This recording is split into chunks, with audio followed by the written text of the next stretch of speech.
Here's my conversation with Themis Gomes, and Alex Timber is one of the panelists, and we talked about the late, great Michael Friedman, so I'm dedicating the show to him. Yeah, with Themis Gomes from Cennarium. You're the CEO, so are you the one that came up with this whole idea of capturing performances all over the world for streaming purposes? No, actually no. The founders are based off in Brazil, so we're a company that exists in Brazil since 2010 more or less, and the motivation behind Cennarium is actually how do you enable the access, the masses access to performing arts. And the reason that it came out to be like that is actually because they wanted to go to theatrical productions outside of Brazil, and they just didn't really feel like traveling because the age or flights or whatever, and why not bring the performances to your home? What do we do? Well, Brazil. How did you all get together to do all this?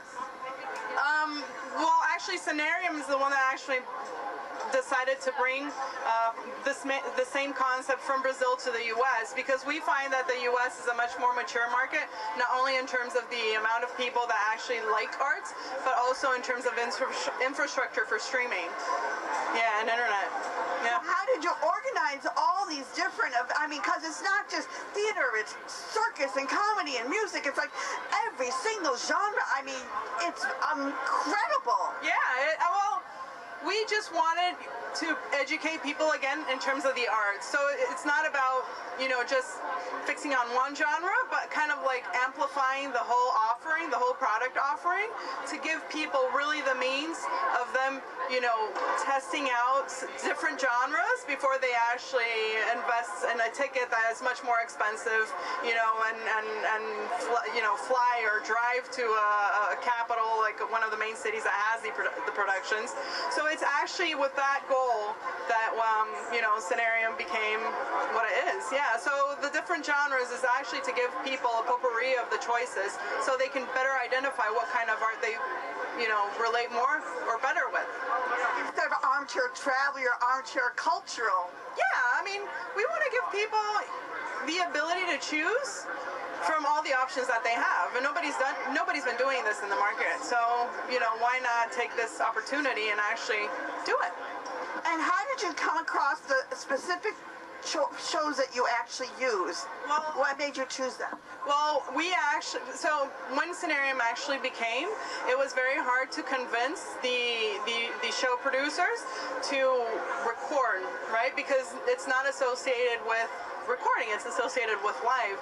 So we started to get our hands on whatever we could in the beginning, and that mentality kind of shifted along the years. So we have a lot of Cennarium, owned productions, and we started to do that in Brazil. In 2014, we started to do that outside of Brazil, and we started recording, in Europe. So we have Spain, France, Austria, we have Germany, we have Russia, and in 2014, we also came to the U.S. and recorded Martha Graham.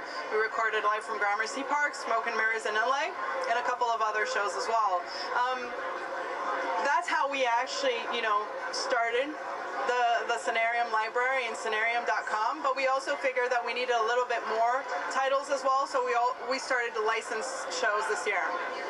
Wow, thank you to the masses! No, thank you so much for coming. We really appreciate the support. We need all support we can get because it is disruption. So, it's something new. It's not new. It's just not available online digitally today to the masses as we would like it to be. So, and once people find out about this, they're going to be very excited because. Alex Timbers. So what do you think about Cennarium, this whole capture streaming business? I think it's exciting. It's really fun tonight to talk about the complications of it and the promise of it. So yeah.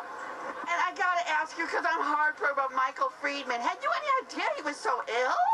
I think that it was a real shock when he passed away, and we're so sad. He was the most talented collaborator and a great friend to so many, and it's just very sad. You took advantage of him the most. I know we got to do a bunch of shows together. We even have one that we're we've been developing this last year, but I loved working with him on Blade Andrew Jackson Love Saber's Lost. He's such a gifted guy, and before I got to work with him, I would see his shows and be like, oh man, someday if I was lucky enough. So That guy knew music. Oh, he was so brilliant. And he was also a genius lyricist, you know, to find that full package of someone who's so funny, so can write work that's so heartbreaking, so politically engaged, and writes music as well as lyrics. It's kind of great. And now for plays closing, and plays we've talked about, going to talk about, going to see, didn't get in, but all the plays that we want you to know about and where to find them.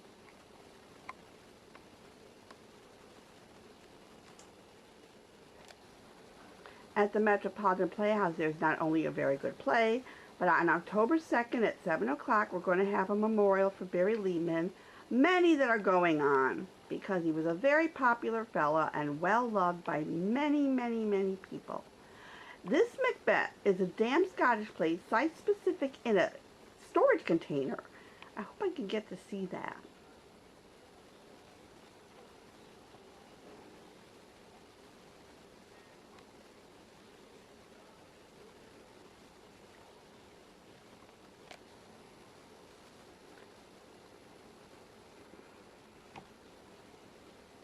There's a new cast with the play that goes wrong that, according to my sister, is still really funny.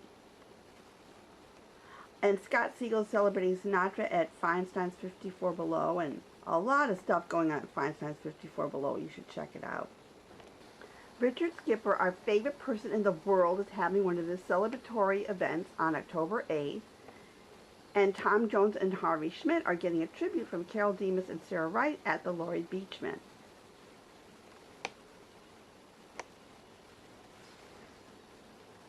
And I'm going October 8th to see Susan Laurie Park's other Hester play that closes October 15th. And Leslie and crew are back again with the Black Orchard doing The Libation Bears, the second part of the Greek trilogy, October 6th through 8th.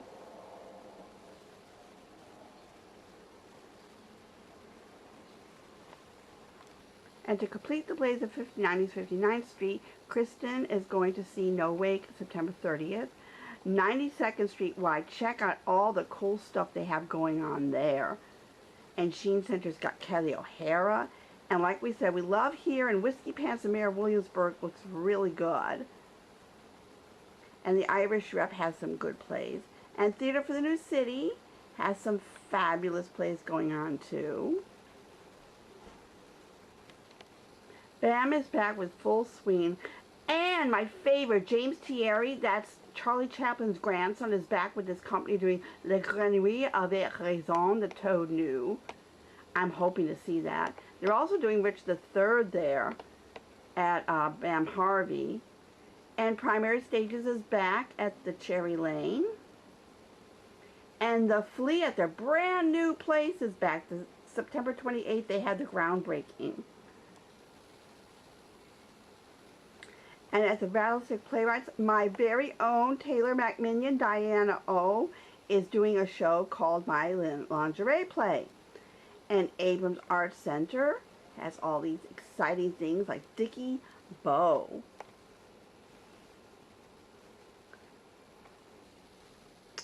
And Desperate Measures at the York is a musical version of Measure for Measure, and I got interviews and musical selections, and that will show up after October 1st on the Facebook page. So keep an eye out and look for that, okay? Andrew Morris is a play from the 1700s, and the Peccadillo has a George Kelly play.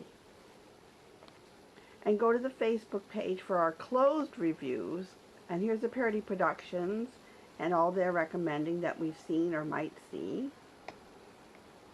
Don't forget to pick up your Performing Arts Insider, Cultural Heartbeat of New York City. We're dedicating the entire season to Barry Lehman. And I'm sorry Alex Timbers got cut off about Michael Freeman. He said he's kind of great. And don't forget to go to our Facebook page for everything. Next show, October 14th.